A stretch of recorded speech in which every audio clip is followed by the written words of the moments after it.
Govinda, He Gopala, Keshava Madhava Dina Dayala.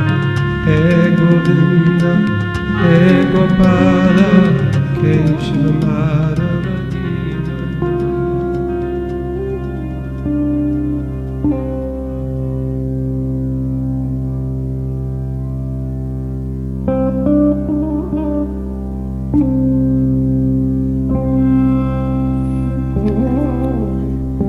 Adi Lila, Chapter 14. All glories to the Supreme Personality of Godhead, Gaurasundar, who was very dear to Nityananda Prabhu. His transcendental body is comprised of eternity, knowledge, and bliss. All glories to the Lord, who was the life and soul of Pradyumna Mishra. And all glories to the most treasured object of Sri Paramananda Puri. All glories to you, my Lord, for you are the life and soul and the most precious gem of all the Vaishnava devotees. O Lord, please look mercifully upon us, the living entities, and liberate everyone from the bonds of nescience. I humbly request everyone to please listen faithfully and attentively to the wonderful activities of the Supreme Personality of Godhead, Lord Krishna, in his form as a young Brahmin boy. The Lord of Vaikuntha absorbed himself in the mood of a scholar and passed his time in academic pursuits with his disciples. In every neighborhood of Navadvip, he was seen performing his cocky and playful pastimes. But by that time, every person unquestioningly accepted Nimai Pandit as the superior scholar and teacher in Navadvip. Rich, influential, and aristocratic men would immediately take a humble position upon seeing Nimai and offer their respects to him. The very sight of him induced a sense of awe and reverence in the residents, who were all captivated by his charm. Nimai Pandit would frequently receive gifts from various classes of people in Navadvip. He set the perfect example as a householder and was as charitable as the Supreme Lord himself. Whenever Nimai saw a poor person, he would kindly offer him food, clothing, or money. In this way, Nimai generously distributed gifts to the poor. An endless stream of guests visited the Lord's house. The Lord offered each one respect according to his position and rendered him service to his full satisfaction. On some days, sannyasis would visit his house, and the Lord would serve them graciously. Once, 20 sannyasis came at one time, so the Lord sent word to his mother to cook for all of them. Mother Sachi fell into immediate anxiety, for she had nothing in the house to feed 20 sannyasis. Lost in her problem, she did not notice that someone had brought all the different ingredients she might require and left them in the kitchen. Lakshmi Devi immediately went to the kitchen and, pleased with the array of ingredients, she cooked some special preparations. After the cooking, the Lord checked the arrangements and then invited the sannyasis to sit down. He supervised the serving of their prasad, and he satisfied each one of them personally. In this way, the Lord satisfied all his guests and taught the world how to behave as a perfect householder. The foremost duty of a householder is to serve his guest, and responsible householders live by that standard. The householder who does not serve and satisfy his guests properly is worse than an animal or a bird. Even those who, because of their previous impious activities, have insufficient means to be hospitable, can at least offer a place to sit, some water, and a place to rest. That simple hospitality is sufficient to satisfy any guest if it is offered with love and affection. A householder who is pious may be poverty-stricken and possess very little with which to serve a guest, but his disposition should be hospitable. He can offer drinking water and water with which the guest can wash his feet. He can offer a grass mat on which the guest can sit or rest to become refreshed, and he can offer sweet words to please the ears of the traveler. The host must endeavor with all humility to keep the guest from leaving his house and beg forgiveness for any mistakes in his humble hospitality. A householder who sincerely tries to satisfy his guests, even though his means are meager, is considered hospitable. The Supreme Personality of Godhead set the example of a perfect householder and repeatedly asked his guests if they had any further needs or if they were satisfied. Those guests, of course, were the most fortunate souls, for Srimati Lakshmi Devi, the goddess of fortune, and the Supreme Personality of Godhead Narayan, the proprietor of the entire cosmic manifestation, personally fed them. Because of the wonderful activities of the Supreme Lord, that divine food, which is cherished by great souls like Lord Brahma and other demigods, was distributed to common people and ordinary citizens in Navadvip. The 20 sannyasis who were guests in the house of Lord Nimai had become a subject of conversation amongst the people. Someone said, "Those guests could not have been ordinary persons. They must have been Lord Brahma, Shiva, Sukadeva Goswami, Srila Vyasadeva, Narada Muni, and other such elevated personalities. Who else could be eligible to take food in the house of Sri Gauranga, who is non-different from Lord Narayan, with his wife Lakshmi Devi? The Supreme Lord has appeared in Navadvip, and these great personalities and demigods must have known of the advent and come in the guise of sannyasis to take prasad in their house. Other than Brahma, who has the great fortune to eat in the house of Mahaprabhu?"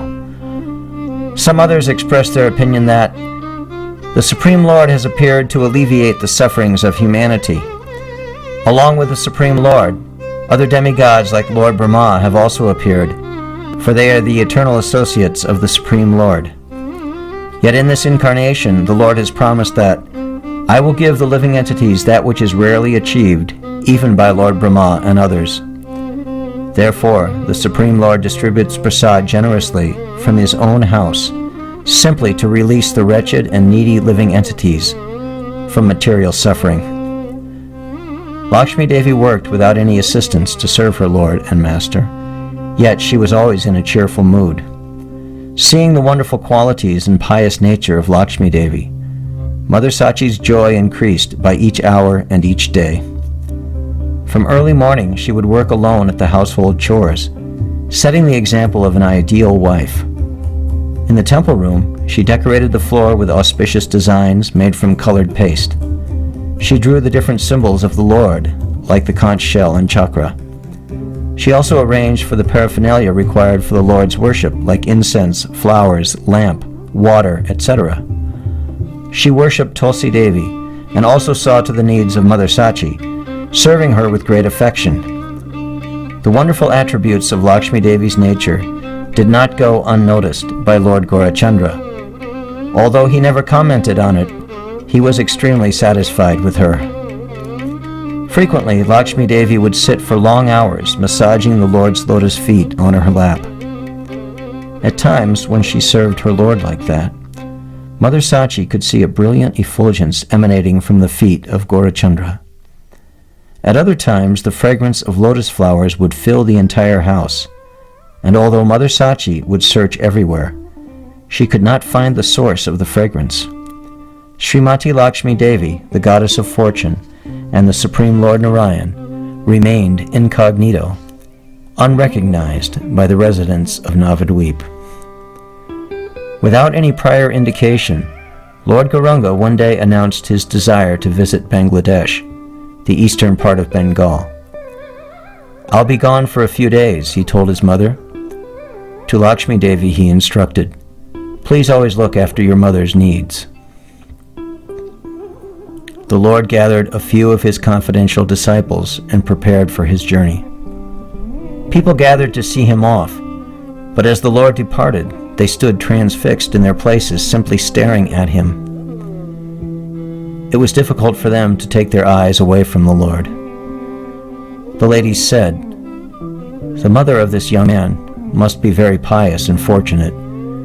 We offer our obeisances at her feet. Fortunate also is the wife of this young man. Her birth as a woman has become worthy just by gaining such an excellent husband." In this way, the residents discussed the Lord's glory as they watched him leave. It was only by his mercy that the ordinary residents of Navadvip could see him directly, Even the demigods long to see the Lord in this way. Lord Gaurasundar continued his unhurried journey and at last arrived on the banks of the river Padmavali. The river view was enchanting. Small waves constantly creased the wide expanse of water, and on either bank green forest lined the powerful current.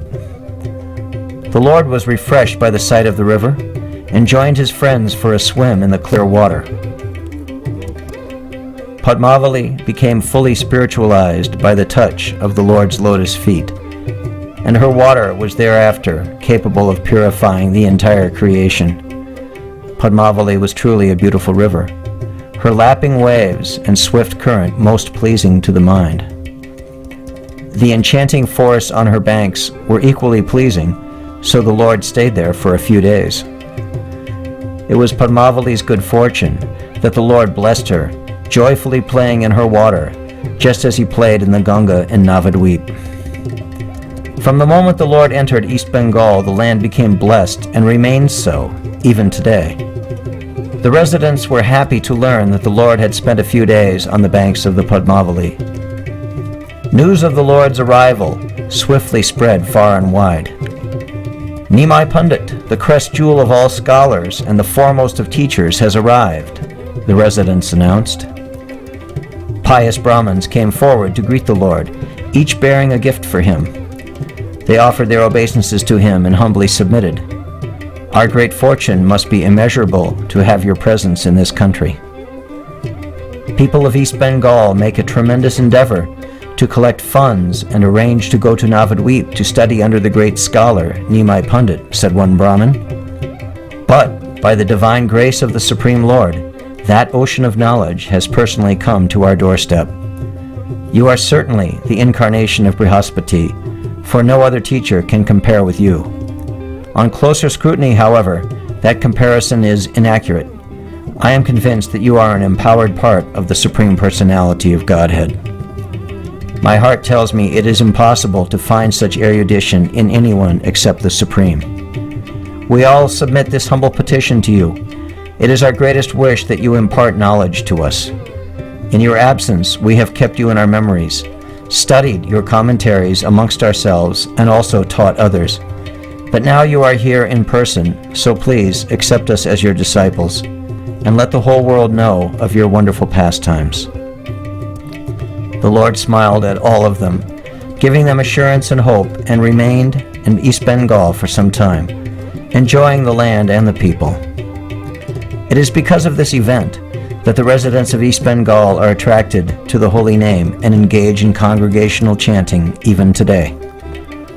At the time of the composition of this book, a group of evil persons were trying to mislead people in general from the spiritual path with wrong advice. These sinners claimed to be pious and cheated people just to fill their bellies. Another group of sinful offenders stopped performing congregational chanting of the holy name of the Lord and began instead to chant Narayan, referring to themselves. It is most obvious that these men are under the clutches of the modes of material nature, so how can they shamelessly profess themselves to be the Supreme Lord? In the district of Rar, there lived a man who externally appeared to be a Brahmin, but internally was a sinful demon. He declared himself to be Gopal, the Supreme Lord. But more intelligent men considered him a sly and evil fox. Anyone who claims to be the Supreme Godhead, separate from Sri Krishna Chaitanya, is certainly the most wicked soul, fit to live only in hell. I loudly declare with both my hands raised that the only true Supreme Personality of Godhead, the Lord of the entire material creation, is Sri Gaura Hari. Just by remembering his name, one becomes free from material entanglement.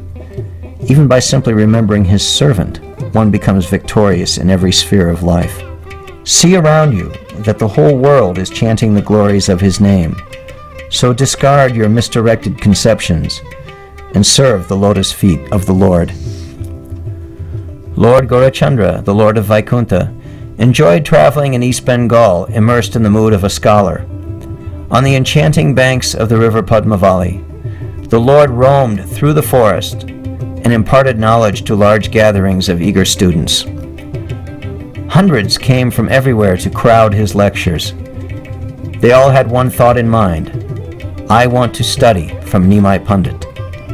Such was the extent of the Lord's mercy upon them that within 2 months all the listeners became very knowledgeable and scholarly. Although many came simply to hear the Lord, hundreds of students returned to their homes with degrees. In this way, the Lord passed his time as a scholar in East Bengal. Meanwhile, in Navadvip, Lakshmi Devi was feeling the pangs of separation from her Lord. She never spoke of her loneliness to anyone. She served Mother Sachi very lovingly, but reduced her own eating almost to nothing after the Lord left Navadvip. Bereft of his company, she silently suffered, crying alone throughout each night, trying to suppress the restlessness which welled in her heart. Unable to bear any further separation from the Supreme Lord, Sri Lakshmi Devi, the Lord's eternal consort, left her transcendental body behind and went secretly to meet her Lord. Seated on the bank of the Ganga, Lakshmi Devi fixed the lotus feet of the Lord within her heart and went deep into meditation, never to return again. Mother Sachi's shock and deep grief is indescribable. Her pitiable lamentations could have melted stones. Since I am incapable of describing the mellow of sadness experienced by Mother Sachi, I shall not go into further details, but simply mention incidences as reference.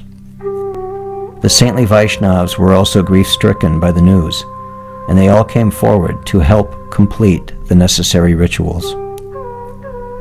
The Supreme Lord remained for some time in Bangladesh, and then returned of his own desire to Navadvip.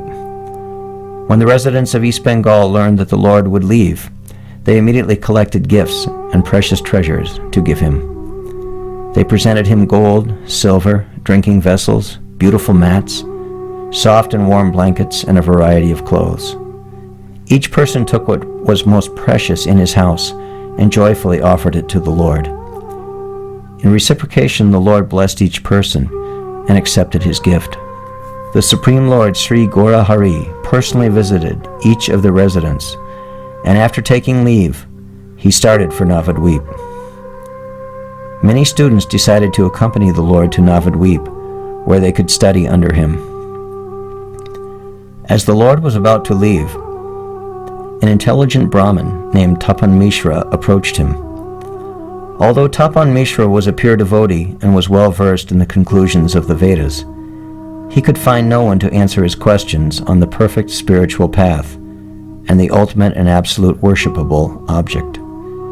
He constantly chanted the holy name of Krishna, yet he felt dissatisfied in the absence of proper spiritual practice. He had lived in a perturbed state of mind for some time, but because of his piety, he was awarded a vision in an early morning dream. An effulgent person who looked like a demigod spoke some confidential instructions to him. Listen, O Brahman, you are a renounced soul, so do not worry so much. Pacify your mind. Go and meet Nimai Pandit. He will explain all that you want to know about the spiritual path and spiritual goals. He is not an ordinary mortal, but the Supreme Personality of Godhead, Narayan. He has appeared in this material world, accepting a human body to perform his wonderful transcendental pastimes. But I warn you not to repeat to anyone what I have just told you, for this knowledge is most confidential. It is not available even in the Vedas. If you reveal this, then you will suffer unbearable pain life after life. The demigod disappeared from his dream, and the Brahmin woke up.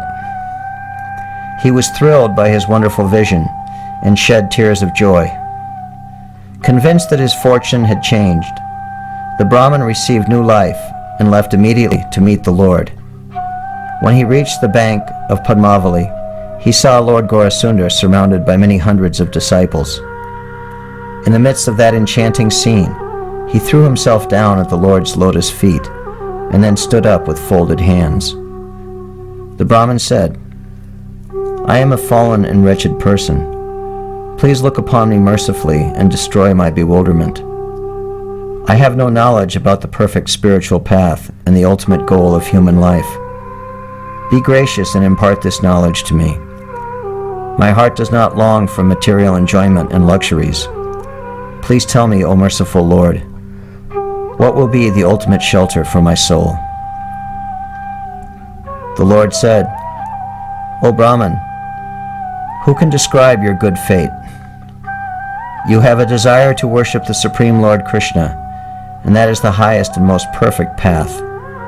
It is very difficult to be a devotee of the Lord, so the Lord comes in every millennium to establish proper standards of religion. He appears in each of the 4 yugas to establish the particular religious practice for that yuga himself, and then he returns to his spiritual abode.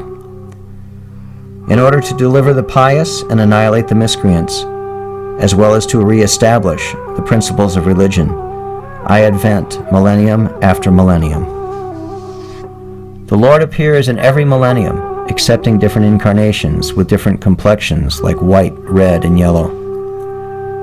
Most recently, in the later portion of Dwapara Yuga, he appeared with a blackish complexion, so he was called Krsna. In the 4 yugas, there are 4 different authorized processes of religion for the elevation of human society. The religious practice for the age of Kali is congregational chanting of the holy name of Lord Krishna. The real purpose of religion is to satisfy the Supreme Personality of Godhead, Sri Hari. In different yugas, different religious practices were established by the Supreme Lord himself to achieve this end.